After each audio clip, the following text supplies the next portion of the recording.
I saw a beam of light everywhere. And then the moment I saw those beam of light, I thought to myself, the rapture is here. It's like in the corner of her eye, seeing like a little boy or like a little ghost going to one of the rooms. It's a journey in the self too, because you find your intuition and discernment. But we got to realize that there's duality here. Maybe 6 or 8 times over the course of a couple of years, I would wake up to this dark figure standing at the foot of my bed. The green agenda is the obliteration of the human soul. They use children to do that. They can't do it without children. They need pure souls, and you cannot conduct a black mass without pure souls. When you see that there's darkness, Satan exists, or that there's evil on earth, or that there's actually demons or whatever, I think it's a frequency when we're all together, really. The light started like flicking off and on. So it was like a toddler, like a 5-year-old or 4-year-old. At one point it started to gruff. I heard howls. I heard like this puffing sound, and I was petrified. I had no idea what it was. Well, the demons are here, and they are going to steal the children. Welcome to the show, everybody. You're listening to Apocalyptic Anomalies, where we shine light on the shadows to unlock all the secrets of our universe. I'm your host, Abner J. Valdez. If you have a crazy experience or story you want to share on the show, email me at apocalypticanomalies@gmail.com. That's apocalypticanomalies@gmail.com. Or you can hit me up on Instagram or Facebook. Either way works for me. Just get in contact with me. Today on the show, we have Phil coming on for part 1 of a 2-part episode series. This is a 2-hour podcast, so I had to break it down into 2 parts. Phil comes on and talks to us about his paranormal experiences, and he even dives into Bigfoot and possibly Dogman. So let's get into the show right now. Sit back and enjoy the show. Okay, welcome to the show, everybody. Welcome to Apocalyptic Anomalies. Today on the show, we have Phil all the way from UK. Phil, can you give the audience a brief bio about yourself and tell people where they can find you and your work? Yeah, sure. Hi. How you doing, Abner? Good, how are you? I'm 57, be 58 in December. Now I only accept presents if they're wrapped, but you're more than welcome to send any if you do. I've been interested in general paranormal for quite some time, for many years in actual fact. I've had a lot of dealings with the cryptid known as Dogmen over the years, which has really sort of carried a lot of investigation on my part for this so-called mythical beast that we know as Dogmen. I live in the UK, as Abner said, in Essex, which is outside of London. It's greenbelt land, but there's an awful lot of large woodland. Obviously the country's not as big as the States or Canada, but we do have quite a bit of woodland over here, and forestry, where I have found evidence of cryptids, including Bigfoot. Rarely, but Bigfoot as well. Wow, pretty amazing stuff right there, man. Can you give the audience a kind of like some links and stuff where they can find you if they're interested in finding anything that you do, either on YouTube or any website that you might have available? Yeah, sure. I don't have a website at the moment. I'm going to be creating one soon. As soon as my book is finished, then I'll tally the book up with the website. But if you can see for a recent post, my Facebook, which is my name, Phil Kotval. That's the last name is a bit of a tongue twister, but it's actually spelled Kilo Oscar Tango Victor Alpha Lima. But hit me up on that. If you've got any questions or criticisms or anything, just hit me up on that. That's fine. I'm open to any input, really, because it all helps at the end of the day. There's no such thing as a negative negative comments, really, because it all helps to kind of like unravel this mess that we're in at the moment. You can also catch me on YouTube, got lots of video footage, and the YouTube channel is Dogman TP hunting, all separate words, but it's Dogman TP hunting. And I've got a podcast now. I've been very lazy with the podcast, but I do have a podcast called the Interdimensional Voyages. So you can always catch me on that, and that's on most platforms. That's awesome. Very amazing stuff right there. So I want to start with your first experience, your first encounter with anything paranormal or cryptid. Please walk us down, the storyline of how your first encounter happened, and please share any details with the audience. Yeah, sure. Okay. My first encounter with the paranormal would have to be when I was a child, really. I was about, let's have a look, first time was around about 6, 7 years old. But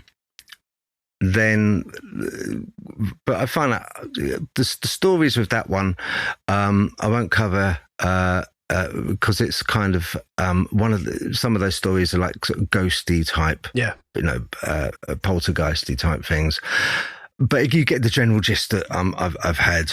If you like, unexplained stuff happen around me. The most positive things that I've had are I lived in a house in Greenford. Now, Greenford is in Middlesex, just on the suburb of London, and lived in a house which was a corner house. And I was coming down the stairs. It was nighttime, sneaking actually down the stairs, trying tentatively to avoid any creaking steps on the staircase. Because what I was aiming to do was get halfway down, look through the balustrade of the staircase, through a crack in the door, and watch the TV that Mum and Dad had on, surreptitiously, without them knowing. Anyway, I was halfway down. I reached the appropriate step that I normally perch myself at. And I heard a voice in my ear, and that voice said, "Beware." The voice was, to describe it, if you can imagine a robotic, deep-sounding robotic voice, but it's a beware. At that, I turned around sharply and looked up the staircase. As I did, I stepped down one step, 2 turnarounds, and instantaneously, bang, like that, the landing window above me just got stoved in. Crash. Glass everywhere. When I looked up, there was a street sign there. And the street sign should have belonged on the street, just adjacent to the house. Now, when you look at our corner house, and you look outside of that window, so you poke your head out, what you would see would be, below you would be a void, part of the garden for about 12 to 14 foot, maybe 15 foot, before a fence, which was brick wall, and then above that brick wall, because it acted as a pier, would be a wooden fence. It brought it up to around 6 foot in height. It was a large enough gap in between the house and the fence for Dad to put his shed, which he liked to go to escape Mother's voice sometimes. Quite often, actually. So the sign was on 2 concrete piers, which were on the street outside. So we thought, first of all, Mum thought it was, but this is going back in the 70s, right? Now, Mum thought, first of all, that it was a racist attack. Now, I say that because back in the 70s, I'm mixed blood. So my dad is born in the UK, but from 3 years old, he went with his dad, which my granddad was Indian, went to live in Malay and in India, 2 different places. But because granddad was a barrister, so he came over here, married an English woman, which was grandma, and then went to practice over there. So I always had this kind of perpetual tan as a kid. And when I went to school in the 70s, it was all white kids, okay? It was Smith Jones. When the teacher called out the name Smith Jones, when it came to my name, it was hard to pronounce, and people and kids would look around, and so you kind of like get a lot of people picking on you. I did at the time. So we automatically thought it was a racist attack. Either that or drunks or druggies or something like got hold of it and just threw it in. Police came. They asked around the neighbours. Neighbours didn't see a thing, not a thing, but they heard it. Now, when you look on the concrete piers outside, there's 2 rusted old 18mm bolts which hold this sign on. And back in the day, these signs were white with black writing. So white background, black writing. Very heavy. They're like cast iron. And the bolts were still in situ, but the sign was off. And when you look at the trajectory needed and the strength of to throw it, get this right, you're talking 6-foot fence you got to get over. Then you've got to throw it with accuracy across nearly 15-foot void and around 15 foot in height, a heavy cast iron sign. And this sign was long. It had written on the sign, Lever Gardens. The road was called Lever Gardens. So it was quite a long sign. So obviously the police were like scratching their head because the bolts were in situ and still rusted on. So it's like, what the hell? That was one of that sort of really was the most standout. How on earth did that happen moment? Then I moved on and got a little older, and other things started to happen. I got older, and mum and dad split up, so I ended up living with mum, and we moved into a bungalow. And in this bungalow, strange stuff started to happen. So it has got a common denominator. Stick with me here, okay? This has got a common thread to it. This is great. You'll get it. Yeah, you'll get it. You'll get it. So one evening I was watching Jean-Michel Jarre live at Docklands, or it was, I've already seen it, but I was watching it again on TV. Had my earphones in. It was late at night. Mum was in the bedroom. Didn't want to wake her up with the TV, so I had the earphones in. No Bluetooth back then. It was cable earphones. I was sat adjacent to a sliding door window, which backed out onto the yard. Very long yard. At the bottom of it was a small cast iron gate leading onto a vegetable patch. It was narrow but long, the garden was. And I had mum's dog with me, Bonnie, and she was like lolling herself as usual all over me. And I was listening to the TV. All of a sudden, I heard a bang, bang on the window. And I thought, right, okay, that's not good. That's not good. Didn't open the curtain. I just heard it above the sound of the earphones. So I went to mum's bedroom door, knocked on it, and said, look, mum, you awake? And, yes, of course I'm, dear. And I said, right, that's good. That's great. Look, I just heard this at the patio window, the sliding glass door. I think there's somebody in the garden, okay? So, ooh. And I said, yeah, stay awake. All right, I'm going to go and have a little look and take Bonnie with me. But just in case something happens, to let you know that, where I am, what's happening. Be careful, dear. So I said, right. So I took the dog, opened up the sliding window. Yeah. And we went out. Now, as soon as I stepped out, yeah, the dog was like, ooh, didn't want to come out with us. She did, tentatively.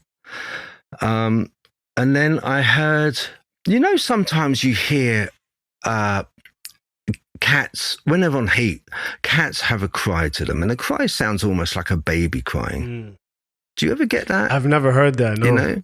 Can you give us give us like an example of what that might sound like?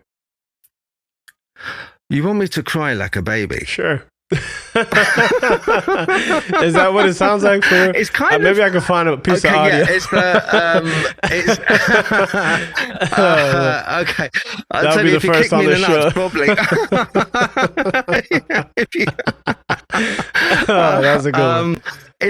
I'll tell you what, another noise it sounds like. It sounds like a fox. Sometimes people will hear a fox in the woods or forest, and the fox has got a cry. Guys listening to this, I hunters or bushcraft or campers will quite often hear the sound, and they know distinctively what the sound a fox makes.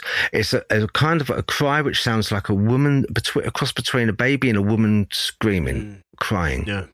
That kind of noise. So I heard that outside, and I couldn't locate it. Now, remember back in the day, I took out with me a couple of 177 air pistols, and I think I had a 22 rifle, and that was it. But I took the pistol out with me, and not that it would do a lot of damage, but it's something, because it did worry me. Yeah. So I went outside, heard this, and it got louder the further down I got in the garden. And then all of a sudden, just went complete quiet. Bonnie the dog ran back into the house. I looked back and thought, good on you, that's a loyal dog. And then the fences, I heard them, all three sides, Abner, all three sides, the bottom fence, the two side fences, went bang, shook, and it just went quiet, completely quiet. But it went quiet before the fences went bang. And then crying stopped, went quiet, fences bang, and it just boom, that's it. As if something had hit the fences, but all three fences, and just boom, done. Never found out what that was. Couldn't get my head around it. Yeah, very, very odd. Very odd bungalow, Abner. Really strange bungalow. I'm a big believer that, sometimes places do attract bad things and bad vibes.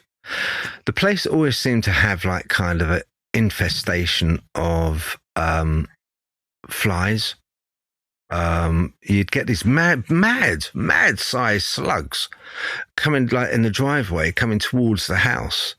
Like, proper, like large Havana-sized cigar-shaped slugs coming across the driveway. Like, what? Coming towards the brick wall, trying to find their way in. It's like, what the hell? Flies we used to have a lot of. Another episode at the same bungalow. Right, okay. So it's a 2-bedroom bungalow. And like all bungalows, they seem to take up, they got a large footprint, okay? Land-wise, so they seem to have a lot of land. They spread out, so it's only 2-bedroom, but it's quite a large bungalow, and it had a partially boarded loft. So what someone in the past had done is they'd laid down a floor, which was chipboard floor, and they'd laid it all down, which was nice to stand on. Great. At one end of the loft was a UPVC plastic window, and the only part that opened on the window was the top section, just lifted up like that. Okay, and it looked out onto the rear garden again. Now, we went away for the weekend. Only other thing up in the loft, was a bayonet light hanging. That was it, without any lampshade. Right. So, we decided to visit my sister, who was down in London. And so Mum said, as I was packing up the car, I was driving, and Mum said, before I got in, Phil, make sure you close the window up in the lot. I said, yes, I'll close. Oh, yes, make sure you do. So I did. I closed the window. Now, the window had curtains and nets.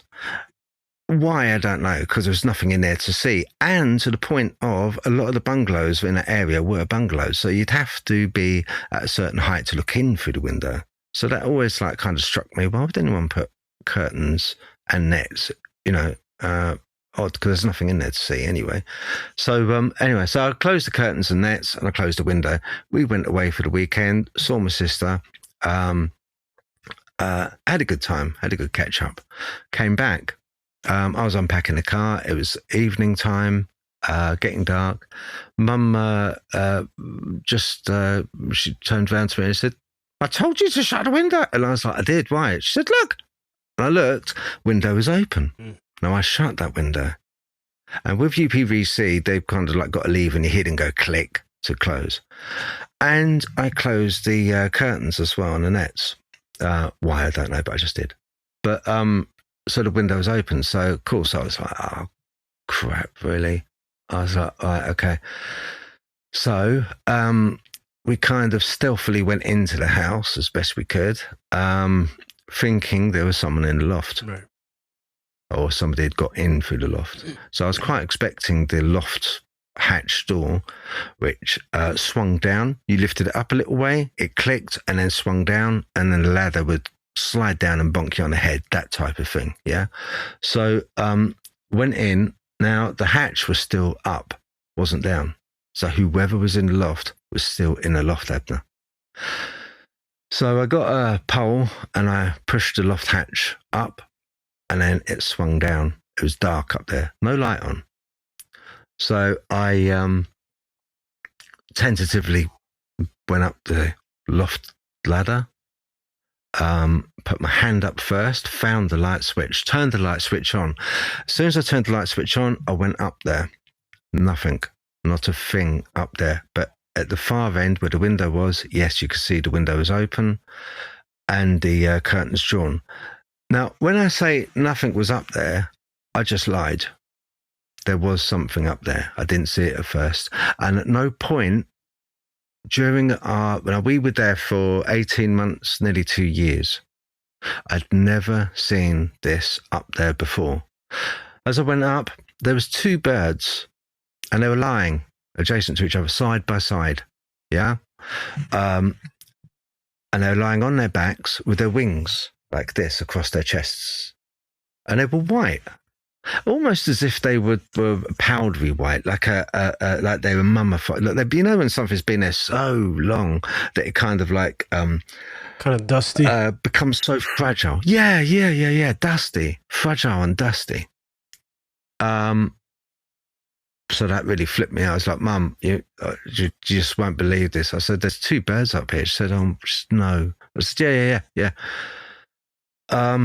They must have got in through the window. But they couldn't have opened a window. But why would they look so old? I hadn't seen them before. So, you know, now all these things I do believe are almost portents, you know, portents, they're signs, they're signals, they're kind of, you know. So I picked them up and buried them. I buried them in the garden. And, you know, picked them up, turned the light off in the loft, as you would, and closed up the hatch, and then took them and buried them in the garden. After we buried them, we looked back and the light was on, because you could see the glare of the light on the grass in the back garden, but the loft hatch still closed. Odd. Really odd. It's just like, do you know what? It's so absurd. These little things are just so absurd. And it's almost as if the absurdity is on purpose to make these accounts sound just unbelievable. But I swear, a lot of people are going to say, look, okay, yeah, we've heard this before. There's been a lot of stories. And isn't these accounts objective by the witness? Yeah. And this is part of it, because there is stuff that people see. There is accounts which credible people do witness, and they do portray these accounts. But these accounts themselves are so just absurd, stupid almost, that it's almost as if there's a hive mind. There's a mind behind them, which is kind of like saying, right, okay, we want you to witness this, but we're going to deliver this to you in such a way that if you do recount it, you're going to sound unbelievable. That's the way it is. And that's the way it has been all the way through. Okay, let's get to it. There's before we get to another story, what do you think those things were? In your explanation, I guess in your knowledge, what do you think it was in your opinion? I believe it was a house which I do believe in God. Okay. very much so. And I think that he does. Now, don't get me wrong. I'm not a Bible basher, but I do strongly believe. I was brought up C of E, Church of England. I don't thrust anything down people's throats, but for me, it works. Okay, and I do know there's a power behind it. I say that because I believe that also with the yin and yang. As above, so below type thing. I do think that this house did have something which was not entirely good. I think it was probably a place of badness, if you like, which we just happened to disturb. Yeah, that's what I believe. For sure. And I feel like a lot of times these entities or this these spirits or evil try to install fear in you. Did you ever feel some type of fear, or like were you ever scared at any moment, at any time with these experiences? Yeah. Oh yeah. I was. Mostly the footsteps, really. So I would be.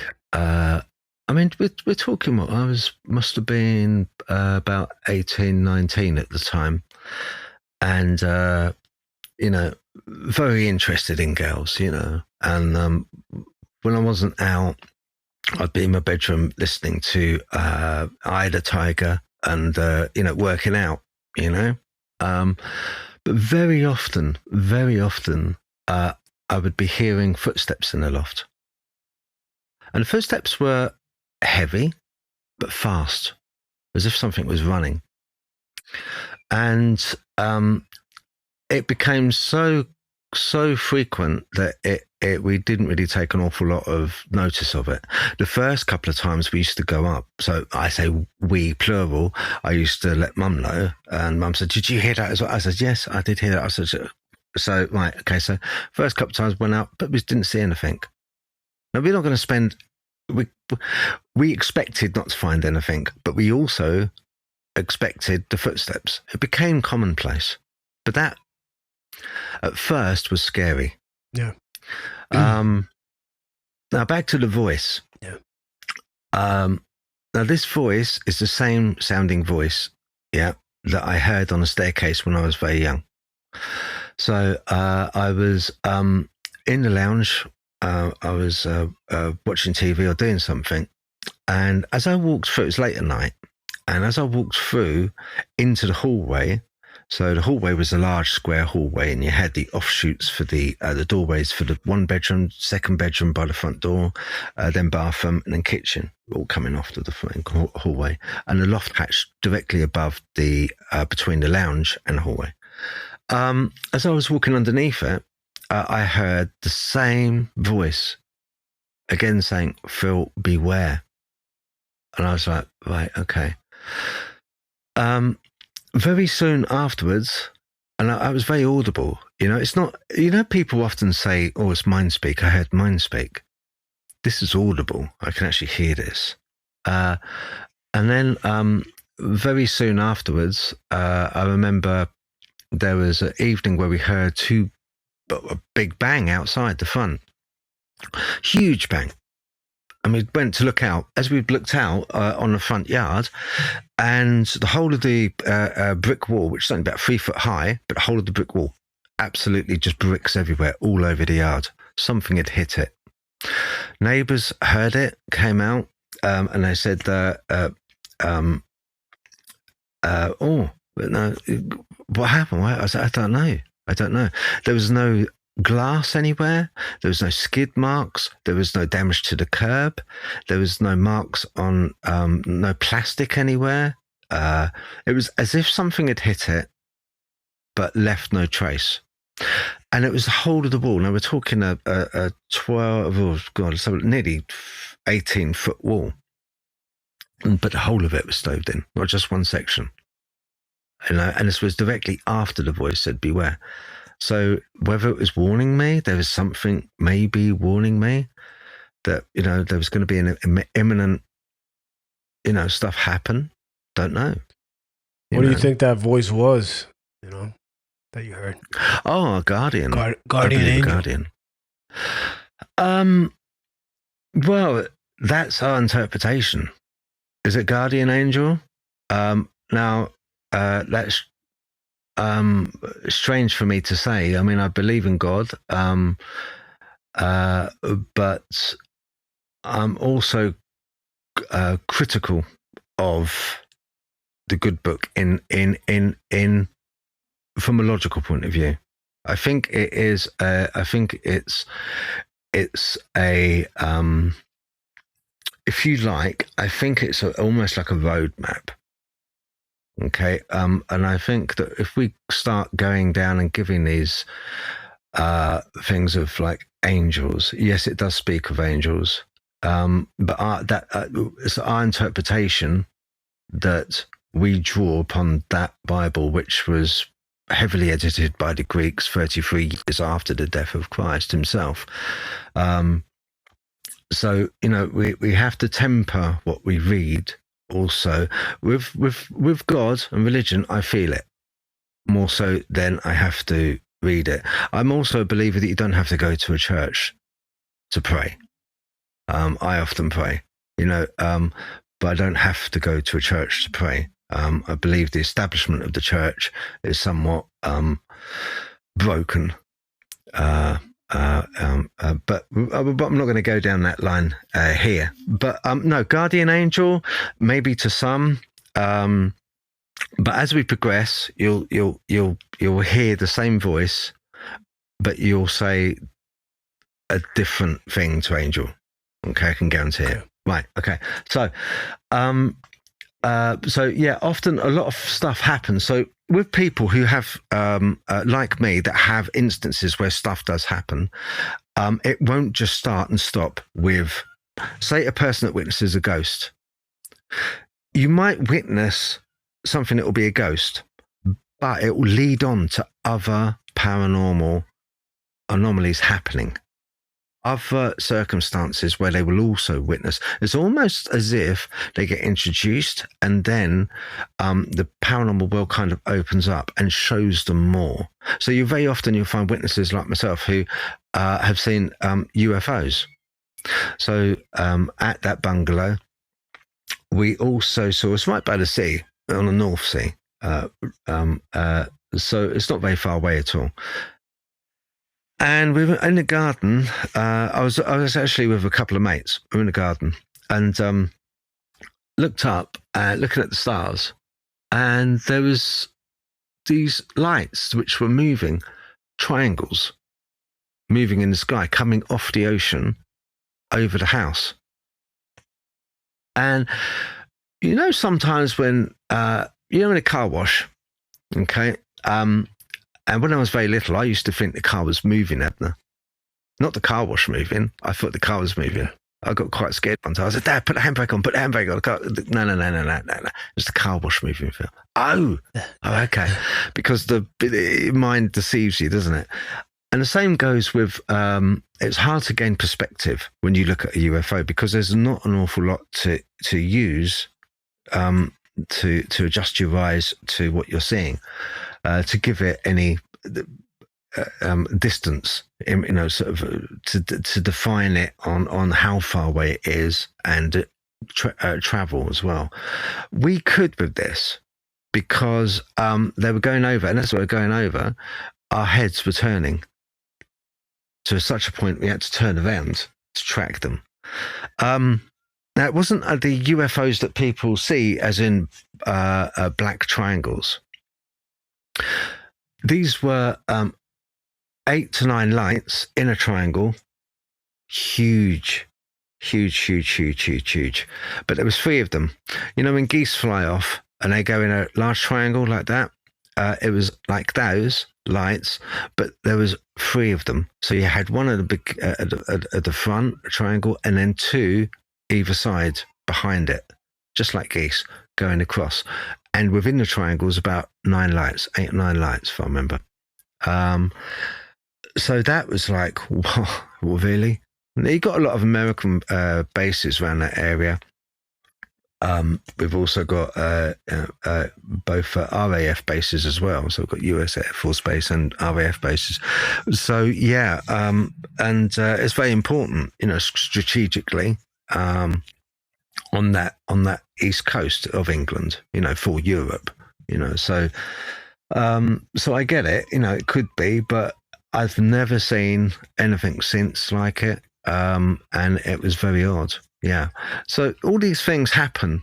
It's almost as if a little, you get a nugget of paranormal, which opens up into a whole volume of paranormal. Right. So we've got, now, if I was to move on to, if I can just quickly go on to, let's have a look, the cryptid side of things. Yeah, go for it. Okay, I'll go for it. Okay, that's good. Okay, so there was one time when I was in there's a graveyard. This is once again the voice.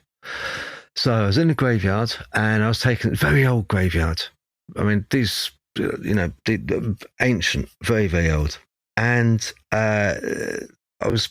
the graveyard was like all overgrown with foliage and everything. And as I was looking around, I heard that same voice, Abner, the same voice. And the voice said something different this time. It said, Phil, go now.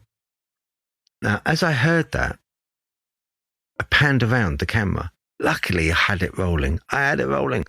So I panned the camera around to the direction of the voice. Again, robotic, low-sounding robotic voice. Pan the camera around, and I saw these 3 flashes in the sky, and I caught them on video. I was like, "Oh, brilliant, excellent!" So, but I couldn't see from where the voice was coming. I didn't see that creature, that person, that whatever it was. Went home, had a look at the video. Guess what I saw on it? I saw coming out of a bush behind a gravestone. Yeah, it's like some sort of weird horror movie, yeah, right? Was this dog. And this dog was a quadrupedal on all 4s coming out of a bush. As it came out, it morphed. You started to see, it was solid, and then you started to see the bush behind coming through the dog. Mm. You could see the outline of the dog as well. It was just like Predator. So whether that voice was kind of warning me, look, there's going to be a big, and this dog was big, huge. Because I had perspective. So, and I videoed it. So that was fantastic. That was great. There's something tangible to actually, say, hey, look, I am seeing this stuff. I'm not the only one, Yeah. How big would you say that the apparition or that Dogman was? I would say, looking at it, I sized it up to be around, over 2 meters, nearly 2 meters long, I'd say. Nearly 2 meters long. And it's really long. It seemed really long. And I would say around about 1,200 high on all 4s. 1,200 high. Wow. 1 meter, 200 high. Wow. Yeah. I mean, I suppose nearly 6 foot long. Yeah, by about, it's 2.23, about 3.5 foot high on all 4s. Wow. Sizable. Pointy ears, You've got 3 types of Dogmen. So you get like the type 1, type 2, type 3. That would be a type 1 quadrupedal type. The type which is often seen in cemeteries and flaming red eyes. Can you go through the 3 types of Dogmen for the audience? Yeah, sure. There's three types of Dogmen, which are the first one, type 1, is a quadrupedal type, which is nearly always seen on all 4s. In old folklore, you'd see it almost like a guardian at places with old monuments and stones and standing stones. It's often seen in those places, like some kind of guardian.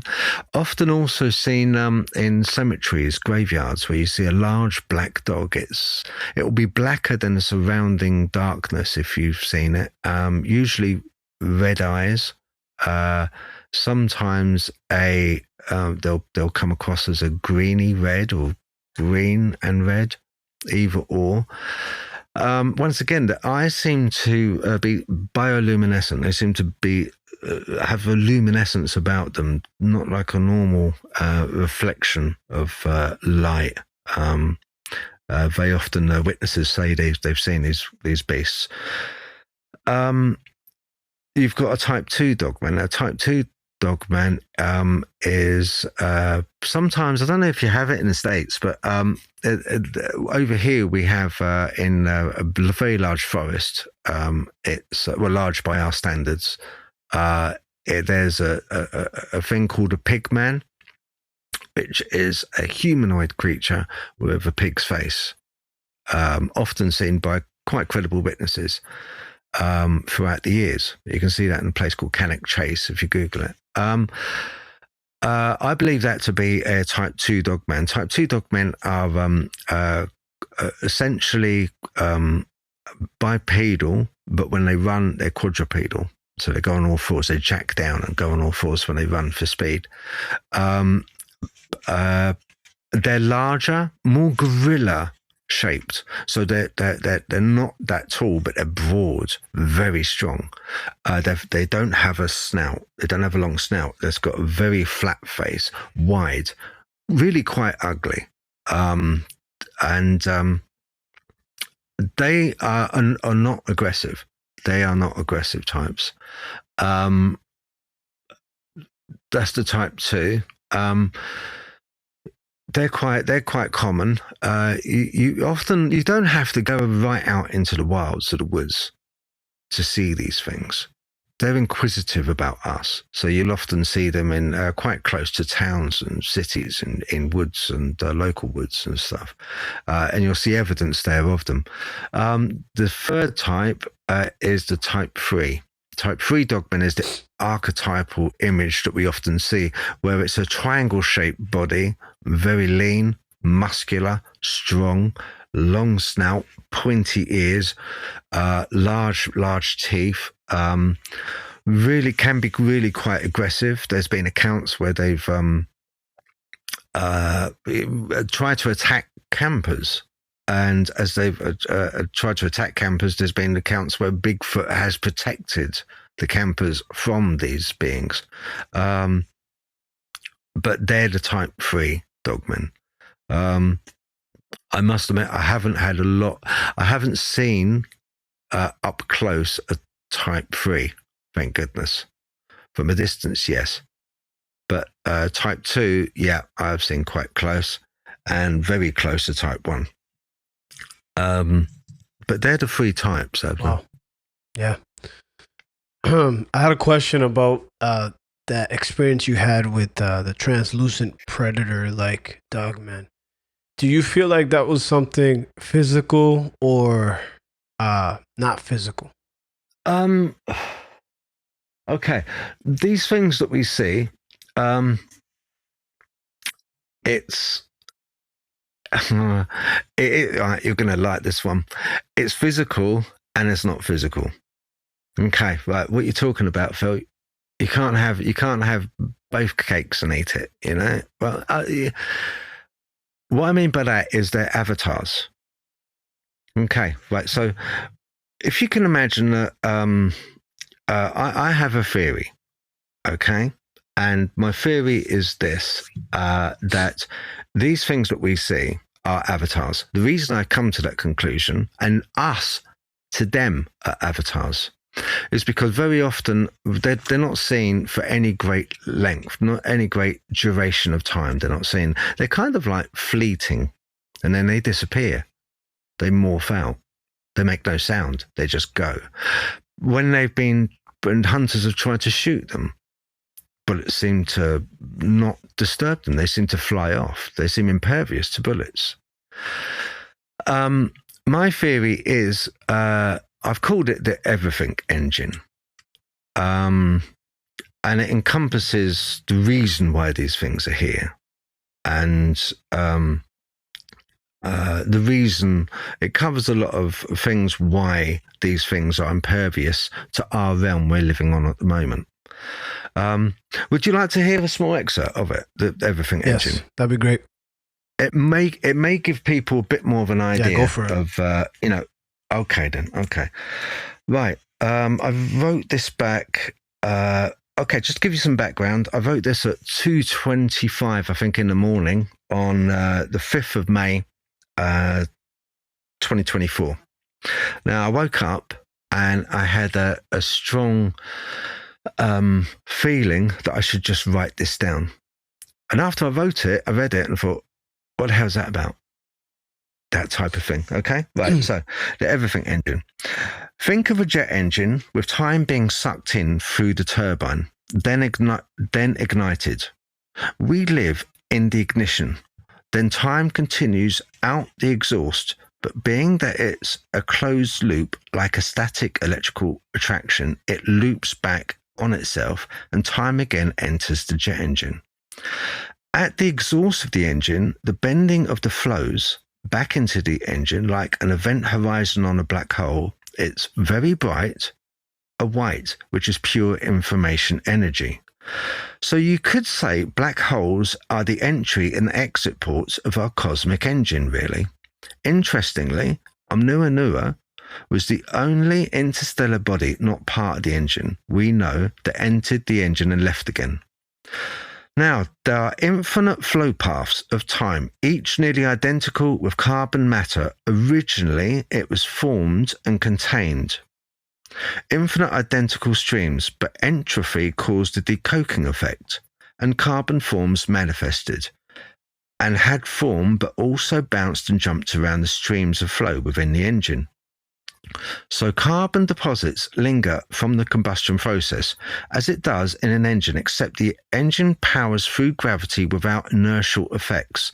That is to say, we are static in stasis within this engine, with time passing through us again and again, at such a rate that the engine is travelling fast enough as to ignore local gravity from lunar bodies.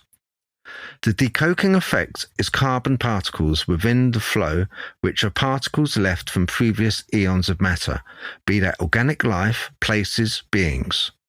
Gene Roddenberry once asked how he got the idea of the shape of the iconic Enterprise starship. Evidently, after encounters he had seeing UFOs, he realized the saucer shape and cigar shapes weren't individual sightings of different craft. But he explained they were facets of a very much larger craft, so huge as we cannot comprehend. So we live on a planet within a maelstrom of particle flow, a rapid movie of creation, an entropy with us knowing the single frame of reality we know and enjoy. What has been will be, and its narrative direction of change dictated only by our structural comprehension. Edward B. Titchener understood consciousness in three forms. 1. Sensation. 2. Images. And the third, affective states. But also affected by previous recumbents of decoking effect, carbon deposits landing within our grand frame of existence. But these entities cannot live in our grand frame of existence due to the fact that they have travelled the time flow around the cosmic engine. So passing back through into our frame of existence, they have a velocity of inertia. This would really make them avatars to us, and us the same to them, because we are on slightly different rates of flow within a maelstrom of time tube filaments. Keep with me, Abner. Don't fall asleep. No. I'm hearing what you're saying, and I'm closing my eyes because it almost seems like they're interdimensional. You know. Yes. Yeah. Which we can talk about in just 1 minute. 1 minute, because I've got no. I've got no. That's fine. That's right. If you do fall asleep, I'll wake you. Right. The theory of relativity suggests that time is the fourth dimension and works in equal parts with gravity. Time is known to be bent and slow. The velocity. Okay, so time and gravity basically flow. Now, the velocity is dependent on the size of the body and gravitational pull as time flows past that body of material in the gravity well. The less the gravity well, the less time slows. The deeper the well, the more time bends around and slows down. So, at frightening speed, the reality we know fits together in tiny string-like filaments, slotting into place with every step we take. Only very rarely will digital cameras at the appropriate ISO and focal length will capture glitches, as we call it, in a moment of incorrect filament placing together. At this moment, we also perceive metallic sounds, as I have in complex carbon areas, forests and woods. Will be more challenging for the maelstrom of filament tubes. In these highly dense areas, we also see glimpses of previous recumbents of decoking effect. Carbon deposits landing within our grand single frame of existence. Dogman, Sasquatch, even UFOs slipping in, with the reality formation of these interconnecting filament tubes at velocity. For our worlds, we are in a single frame of existence, albeit at an extremely flexible time frame that we live in. Even this can happen when we see the enigmatic, exotic creatures like Dogmen.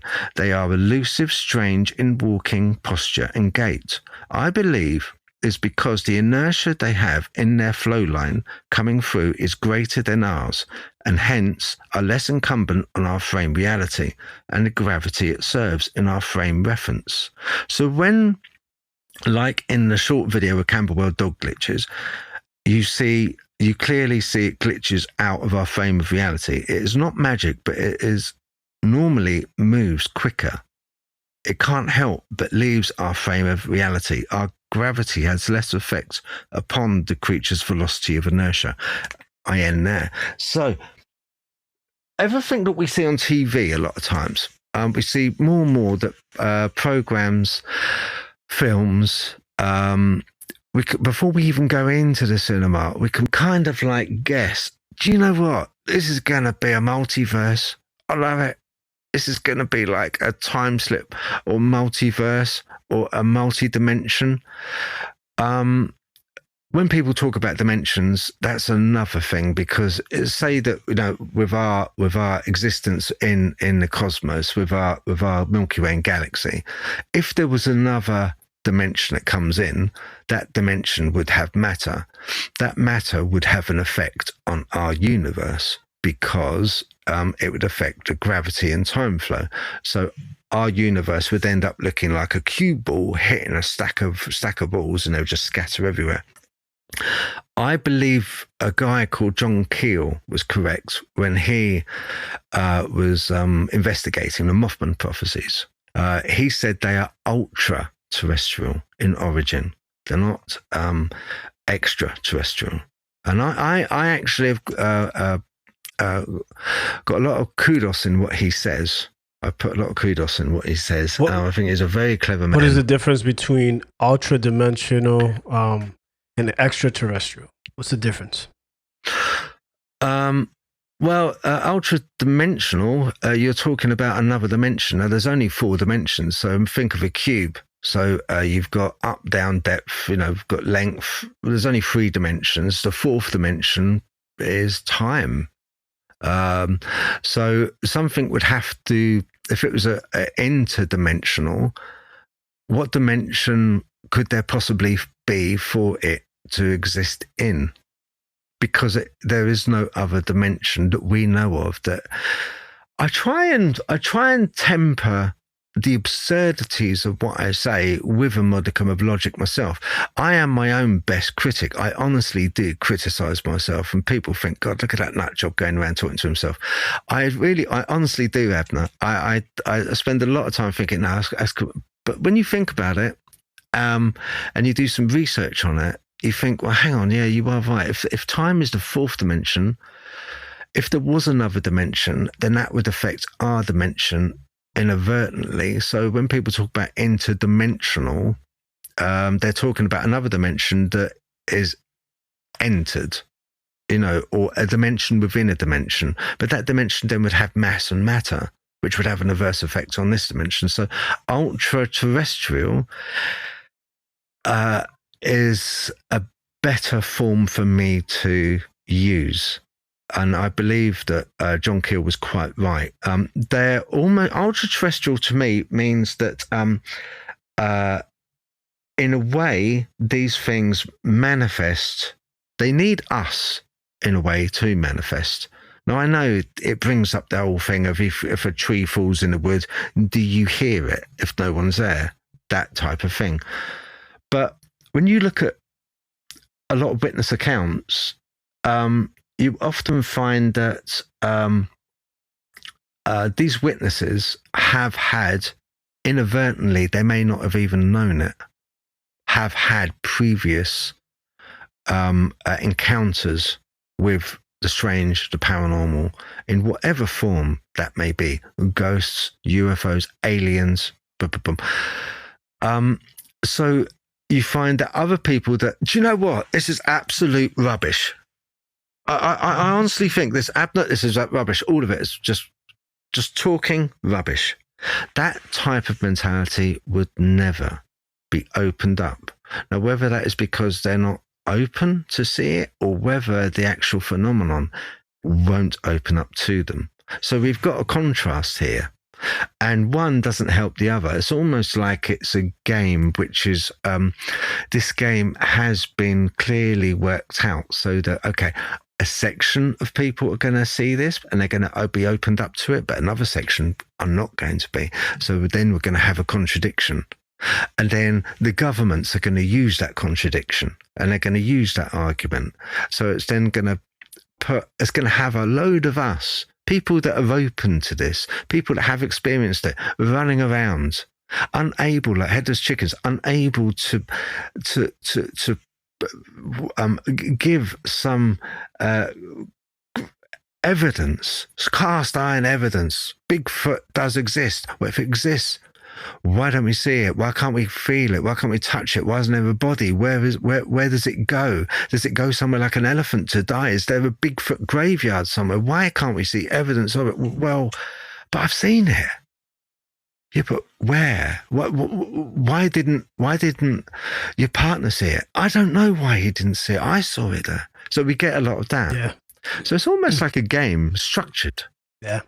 Ultra terrestrial. Yeah, it's very interesting stuff, especially with what you read to us. You said that was your theory that you read to us. Yeah. And what was it called again? That theory? Called the Everything Engine. Everything Engine. That's very interesting stuff. Yeah, maybe you could give me the link so I could put it on the description so people can check it out for themselves as well. Yeah, that's fine. You'll find it. I pinned it to my Facebook.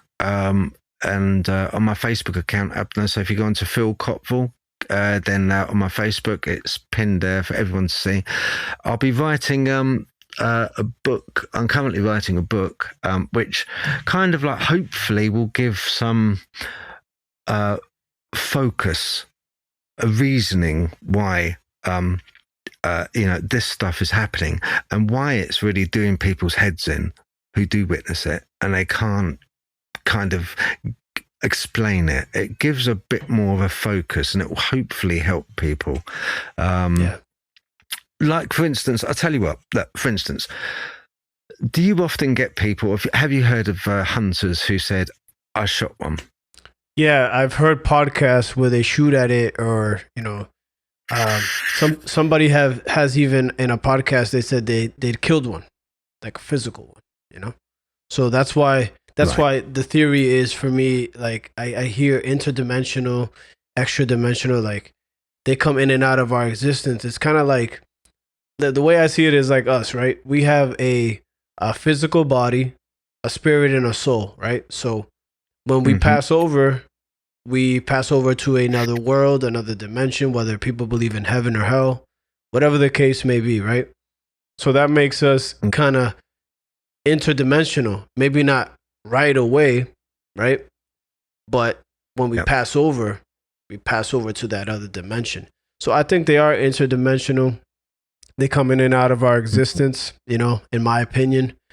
So people might see a physical thing and that is real, It's a physical thing that people could see and touch possibly. That's why it installs so much fear, right? Because it's like real to them. It manifests as a real thing, but then it disappears. And goes back to what you said, you know, kind of like that predator aspect. They come in and out of our existence, you know. And the people that are truly awake, truly able to see it and trying to receive it are the ones that encounter these things.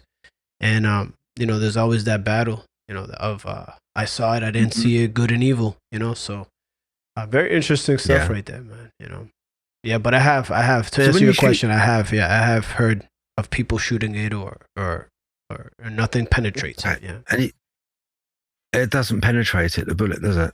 A lot of accounts. Thank you for watching the show, everyone. I hope you guys enjoyed that episode with Phil. And remember, this is part 1 of a 2-part episode series. Make sure you guys follow Phil on his Facebook and YouTube page. The links are in the description below. Make sure you guys go and support him. And remember, guys, to share the show because that's the only way that this podcast will grow. Make sure to give the show a 5-star rating and review on Spotify, Apple Podcasts, or anywhere you guys might be listening to the show. And if anyone out there listening that wants to share an experience and be a guest on the show, please reach out to me because I'd love to hear from you and have you on the show. Until next time, everyone, stay safe, stay blessed, and remember to innovate honesty and always illuminate the truth. Bye.